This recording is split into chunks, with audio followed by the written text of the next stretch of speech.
Hello everybody! So today we're going to be doing some sort of belt. I found those references and I thought that it would be a really cool idea to let you see the process from the whole start. So basically from collecting all of the references. So I just bring it all in Figma and you can see the mood board. It's not a huge one, but I think it presents some of the ideas and some of the stuff that I want to implement. So I'm probably going to stick to the first variant because it's the most simple one. And for the materials, for the cloth, I want to use something not usual. For the start, we're gonna have to obviously model it, and I have Figma opened on my second monitor. So let's begin with the central part. We're gonna make it from a plane. You can turn down the width and height segments. And let's look at it from the top. I'm going to hit C to make it editable, and I'm going to stretch it a little bit. Unlike in the reference, I'm gonna make it more smooth. I'm going to select all of the points. I'm gonna hit M and S to make it bevel. I'm gonna stop somewhere here, and let's make the subdivision to something like 32. Now we have to make the cut, and this looks like a pretty complex cut, and I have a couple of ideas about how we can do this, but I think I'm gonna do it the most simple way, and this is with a boolean. So the new bool system is really nice, and if we create a cube and put it inside of boolean, and then we put the plane inside of boolean on the top and make it subtract. This is obviously gonna subtract it, but to make it look the way we need it to look and not like this, we have to make this plane a bit thickened. And to do this, we can just select the plane, press with an Alt, thicken, and now we are ready to go. Let's place this cube somewhere here. Make the cube editable. I think it's much easier to do it this way. So at this point, I was just placing the cubes in the different positions to get the cut that I wanted. I will just speed this up because I was just literally playing with positions of the objects. There's nothing too complex about it.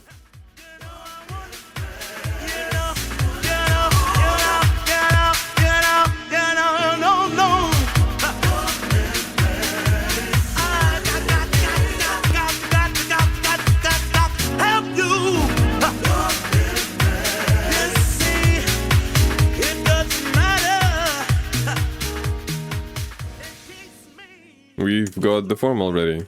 We can make the thicken a little bit higher, so 25 or even 30 is going to be what we need. And now we can just place it inside of a null. I'm going to call this body and put a bevel inside of this null. So the bevel is going to be 2 centimeters, and I'm going to make the subdivision to 16. And don't forget to keep depth at 100. If we get a small angle like this, we're gonna have troubles, and to get rid of those troubles, we're gonna have to fix this angle. This is not really hard. All we gotta do is just, pay attention to the details, just move this higher, and we're gonna have everything fixed. So this is what the form looks like. We can play with the bevel even more to make it more round, so something like 5 centimeters, for example. So with this, you can do whatever you want. You can make more holes, or you can place a text on it. Just because I can, I'm gonna make 3 holes in the middle with cylinders, and you can just place the cylinders inside of the bowl, and you're gonna have to make them much more dense. Or maybe instead of cylinder, you could put a figure like this. I think it would look pretty cool. So I think that we can start with the belt now. You can create a null, I'm gonna call it belt. I'm gonna place a cube inside, and we're just gonna roughly size it. It has to go around this cut. You don't have to be super precise with the form, it just has to be wrapping around this thing. So I'm gonna make it editable. The length of the belt really depends on the angle that you're gonna have with your camera. So let's create a camera. So I'm gonna use 225 millimeters to make it less perspective. I think it looks much more product-like. So once we're done with the length, we're just gonna delete the parts that we don't need. And to make it even more simple, I'm gonna put this belt inside of a remesh, and inside of remesh we're gonna set it to polygon count. And I'm doing this to kind of correct the form and also make the segments to get proper simulation. So I'm gonna select both of those edges, and I'm gonna press MS to make it bevel. I think I'm gonna bevel it this much. We just have to have this kind of rounding so that the simulation would calculate a little bit better. We can actually duplicate this because we need it on the second side. So the idea that I have is to a little bit pull it and rotate it at the same time. So we can create a cube, and I'm gonna place it here, roughly make it the size of the belt. So we're gonna add the segments to plane that faces the belt because we're going to connect the points with a tag. So in order for the tag to work with the simulation, we have to have the simulation on the object with the tag. So we're gonna add a cloth tag, and inside of mix animation, we're gonna turn on the pins. This is gonna make it stable. It's not going to move anywhere, it's not going to simulate, but it's going to have the ability to have a connector on it. So we can add a connector, and this will work with any simulation object. So let's add a simulation tag on our first belt. This is going to be a cloth tag, and inside of it, I'm going to add a little bit of stretchiness. And also let's go back to the connect and increase the search radius, like a lot. We're going to have to increase it a lot. And don't forget to click on update live. So we're gonna see the connect. So those yellow lines represent the connection. We're basically set. We can just increase the max connections to like 16 and increase the length a little bit. So let's move the cube now. I'm going to set a keyframe, and I'm going to move it to like frame 80. Let's move it this far. We don't have a collision tag on this object, so they're just gonna fall off.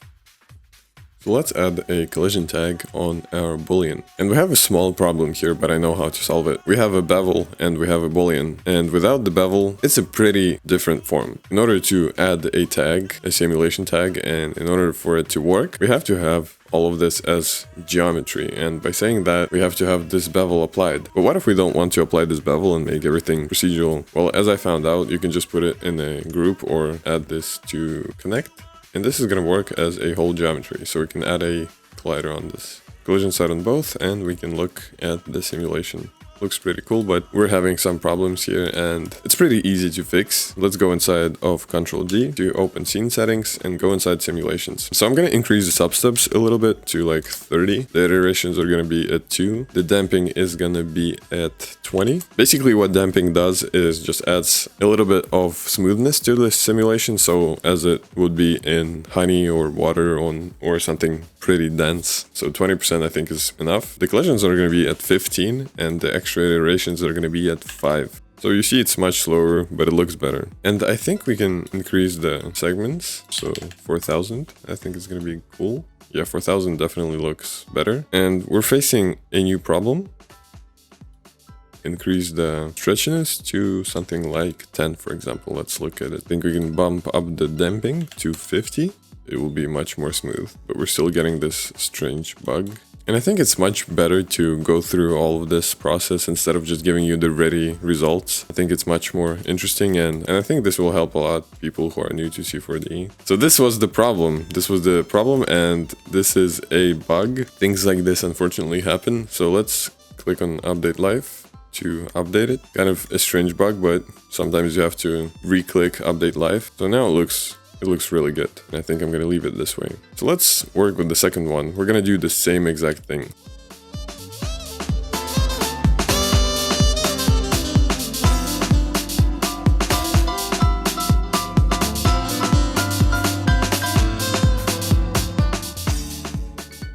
We can rotate this thing now, and I'm just gonna be at frame 0. I'm gonna rotate it to 180, keyframe this, and at frame 80, I'm going to rotate it back to 180.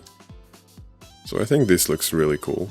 And instead of belt, I'm going to cache the simulation. Just click on both of the cloth tags and click on cache scene. I don't really know the terminology for this, but we're gonna make this kind of like silhouette lining. First of all, let's get the belt actually ready. So I'm gonna put it in a thicken, both of them, and this is gonna be obviously smaller.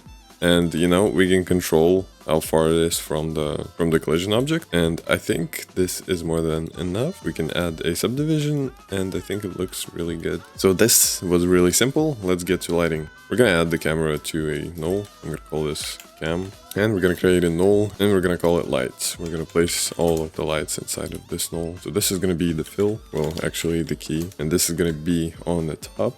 something like this, I think. And let's go inside of the Redshift render view. You can open it by going to Redshift and Redshift render view. I just have everything set up in Windows. And by the way, if you're interested in a separate video about how to set up cinema for working, I can make this video. Just leave a comment. So we have the light set up like this. Let's open the render view. This is obviously too bright. We're gonna set the exposure to -5, and this looks more like what it should be. So we're gonna set the spread to 0.2, and this already makes a big difference. I think we can leave it at 0.4 and just make it lower. And the intensity I would set to like 50. So I think this is a nice way to actually show the belt, but also keep everything pretty dramatic. And I'm gonna create a plane. This is going to be the background. I'm going to make it much lower, and I'm going to make it much bigger. In the key light, we're going to go inside of the project and exclude the plane, because we're going to have a separate light for the plane. I'm going to create a new light, and I'm going to call this background. This is going to be for the plane. I'm going to call the plane background, and this light is going to go under the background. So I'm gonna reset this. Let's move it higher, rotate it to 90. And don't forget to include only the plane inside of this light, so we don't have shadows. We're just gonna have a gradient. Also make the exposure to -5. So we're obviously still getting this too bright. I'm gonna set it to 25. And you know, I think we can start to create the materials now. Let's create the material for the center part. I'm gonna make it plastic, but I'm gonna make it like this matte plastic with this kind of like noise bump map. So let's add a max and noise, and we can solo this to look at the size. The UV looks pretty cool. So the overall scale is gonna be at probably at 5. I'm gonna create a second max and noise, and this one's gonna be much bigger. This is gonna be like 25, I guess. And I'm gonna create a third one. I think we can set it to 400. We're gonna create displacements. So displacement map, we're gonna create 3 of them, and we're gonna put them in displacement blender. The first one inside of the base input, then place the second one inside of input 0, and the third one is going to go in this empty space, layer 1, input. So this is all gonna go inside of our displacement. And to set it all up, we have to, you know, set some stuff on the object side. So we're gonna have to create a new tag for our object. This is gonna be in render tags, Redshift object. In here, we're gonna create the override for geometry, create the tessellation, and create the displacement. And an important thing for this is your object has to be subdue ready. If your object is not ready for that, it's gonna look pretty bad. And if you want to check, you can create a wireframe. So let's look at the wireframe. So the wireframe looks really bad. And to fix this, let's move this redshift and the material to the top. And to do this, we're gonna play with this object, and we have to get rid of this huge end gun, because this is what messes the subdivision up. So to have even segments, we're gonna add a remesh, but this looks pretty bad. And we're gonna set it to shading. And shading already looks really good. And to fix this all up, we're just gonna add a bevel. And this might look bad in the viewport, but once we subdivide it, make the mesh density to 200, and this should look better. Maybe stuff like this is gonna be looking strange. Just move the slider, the adaptiveness slider to the 100%, and we should see a more dense mesh on the edges. So with this now, I think we can turn on the bevel. And if you turn on the subdivision, it should look pretty good. And, well, it does. So we don't need the subdivision because we already have it in the tag. So let's look at the wireframe now. As you see, it looks really good. This screen space adaptive sometimes works really strange. So in cases like this, turn this off. We can set the maximum subdivisions to something like 4 and be really close to 0 to make it same density. You know, this should be enough. So you see, I got the displacement. We have to mix all of this. So I'm gonna set the color to black. This is gonna be like 10%. And I'm gonna set the roughness to 0.4. And I think we're gonna use the small noise as a bump map, not a displacement. So let's change the inputs. And now we can play with the values. The new range minimum should be at -1, same as the second one. The mix amount, we're gonna set to 0.5. We might need it a little bit more, but I think it can be fine for now. This displacement is gonna be much smaller, so 0.2, maybe even smaller. And the second displacement, I mean, I see a little bit of it. Set it a little bit higher, so 1.2 is gonna be more than enough. And we can change this value to 0.6. I'm gonna add a bump map. We're gonna plug this noise in the bump map, and we're gonna plug the bump map inside of the bump map. So the value is really high right now, and we should set it really low, so 0.1. Let's set it to 0.35. This looks enough for now. We can set the noise a little bit higher, and I'm gonna set the bump map to 0.45. I think we can set the roughness to 0.3. So let's work with the belt now. I'm gonna try a lot of things. First of all, let's add a Redshift object tag. I'm not gonna turn on the tessellation for now. We're gonna create a new material called belt. So let's place it on the subdivision surface. Well, actually, let's place it on individual elements. And I'm gonna add a tiles texture just to see the UV. So we're gonna need to UV unwrap this. We're gonna make a backup of this. I'm gonna duplicate this inside of here. So we're gonna click on both of them by separate and connect objects plus delete. So we're gonna have two belts. We can delete the cache. We're just gonna apply the material, right click, apply, and we're gonna have to unwrap them. Let's look at the UV. So let's go inside of UV edit, and the UV looks awful. So I'm gonna select this, reset the UV. I'm going to just UV unwrap this. We're just gonna have to click on UV rectangleize and make sure you turn on the equidistance distribution. This is gonna make them all even, the segments, the polygons. And I'm gonna move it here for now. Let's do the same to the second one.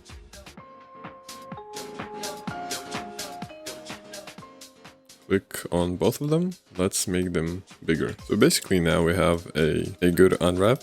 Make the global scale 0.01 and the unwrap looks perfect. So we can add anything that we want. So I have found this belt displacement map and I think I'm gonna use it in order to get some interesting results. I'm going to paint it first and then I'm going to mix the painted parts with the displacement so it would look a little bit better. You will see what I mean a little bit later.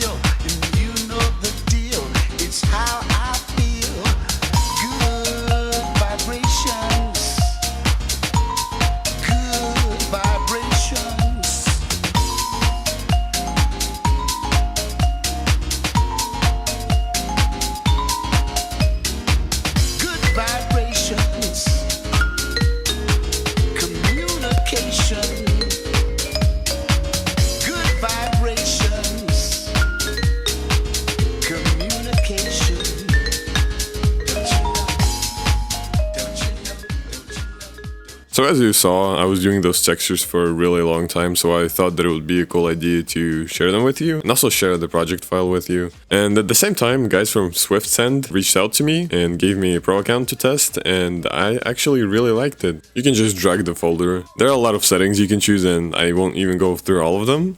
The free plan actually has everything that you would need from a regular file sharing service. But the really cool part that I liked is that you're not just limited to that. If you need, you can just upgrade to a bigger plan, and this will give you even more. You can even change the background of the page where your file is stored. So if you're opening a link, you can see this custom background. Just a lot of settings, you can check it out for yourself. I'm gonna leave the link to the project files and the textures in the description. You can check it for yourself. Let's continue to the video. Let's go inside of the material that we created for the belt. I'll just place both of them in here. And on the belt, we do have a Redshift object. So let's turn on the geometry part and we can lower the maximum subdivisions. Because the belt itself already has a good enough dense mesh. The edge length though, I'm gonna set to 2. And let's go inside of the belt and look at the texture. So we have to turn it 90 degrees, both of them. Let's do that in the rotate. And now we have to make it much smaller. Well, actually we can just go inside of the UV.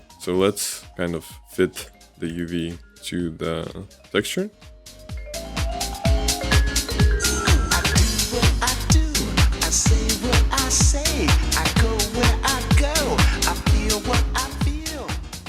So I think it should look good now. Yes, it looks perfect. So let's turn off this for now and plug in the diffuse channel. Change the roughness and this would be something like 0.7. Add a displacement node now. Plug this into the displacement channel. And I actually forgot to turn on the displacement in the Redshift object tag. So let's bump up the displacement scale, lower the minimum edge length. So I think this looks pretty cool already, except we have strange stuff like flat surface. We can try making it a little bit brighter with color correct and raise the gamma a little bit. I think this will make a better result. Yes, this looks much better. I'm gonna use the displacement map to drive the roughness. So it will go through a change range node. So the lowest value is going to be 0.6. The highest one is obviously going to stay at 1. So I'm going to add a ramp node, and this ramp node is going to go through a new change range. Let's invert the map.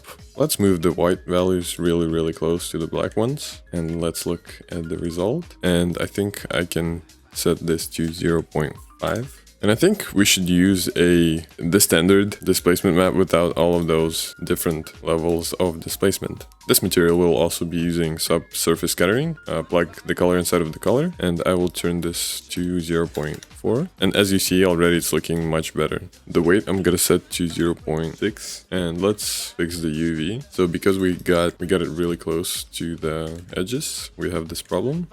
I'll just scale it a little bit down. It looks fine to me. I will just move the black a little bit further, and I will add a color correct node. The level I will set a little bit higher, so 1.4, and the saturation is going to go a little bit lower, 0.6, or maybe 0.7. So it would also look a little bit cooler if you played with the roughness, and I set the maximum roughness to 1 and the lowest roughness to 0.35, and if I set the maximum to 0.8, I think it's going to look pretty cool. And also you can play with the index of refraction. So I will add a new change range node, and I will add this to the IR. And this should give also interesting results. And obviously you are gonna have to set first values to the normal values. And if I set this lower, for example 2.1, this will give this kind of ambient occlusion effect. This will also look pretty cool. And I think for the displacement, I'm gonna use a map with equal displacement, because the idea was to make it kind of embossed inside, but I think it's looking not really nice. And also I forgot that the map is not turned to 90 degrees, so this is why could have looked a bit bad in the opacity. And you can add a backlight, for example.